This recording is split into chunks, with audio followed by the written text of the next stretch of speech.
একটা 3D লোটাসকে আরও কী করে ইজিভাবে করা যায় সেটাই কিন্তু আজকে তোমাদের সঙ্গে শেয়ার করব। তো সবার ফার্স্ট একটা ডিম্বাকৃতি গোল করে নিয়েছি, আর সেই ডিম্বাকৃতি গোলকে টাচ করেই নিচের দিকে আরেকটা কার্ভ লাইন করে নিয়েছি, ভেতরের দিকে আরেকটা ডিম্বাকৃতি গোল করেছি, আর সেই ডিম্বাকৃতি গোলের মিডিল বরাবর আমি দুটো লাইন টেনে দিয়েছি। দেওয়ার পর মিডিলে যে প্রথমে বড় আকারে ডিম্বাকৃতি গোলের লাইনটা করেছিলাম সেটার উপরে আমি পাপড়ি করে নিয়েছি। তারপর এক এক করে নিচের লাইনে করেছি পাপড়ি, আর তারপর উপরের দিকেও করেছি। আর পাপড়িগুলো করার সময় একটা দিক খেয়াল রাখবে যাতে লাইনের বাইরের দিকে কোনো পাপড়ি চলে না যায়। তো প্রতিটা পাপড়ি কিন্তু আমি এভাবেই করেছি।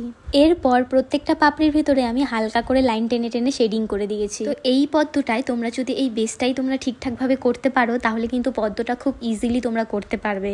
তো যাই হোক, তারপর পদ্মের বাইরের দিকে পুরোটাতে আমি বর্ডার করে দিয়েছি। দেওয়ার পর মিডিলে যে ফাঁকা জায়গাটুকু ছিল সেটাতে আমি প্রথমে ফিল করে দিয়েছি, আর এক এক করে আমি বাইরের দিকেও ফিল করে দিয়েছি। তো এভাবেই যদি তোমরা স্টেপ বাই স্টেপ ডিজাইনটাকে ফলো করে করতে পারো তাহলে কিন্তু খুব ইজিলি তোমরা এই পদ্মটা করতে পারবে। শুধু পদ্ম না, এরম টাইপের অনেক যে কোনো ডিজাইনই তোমরা করতে পারবে।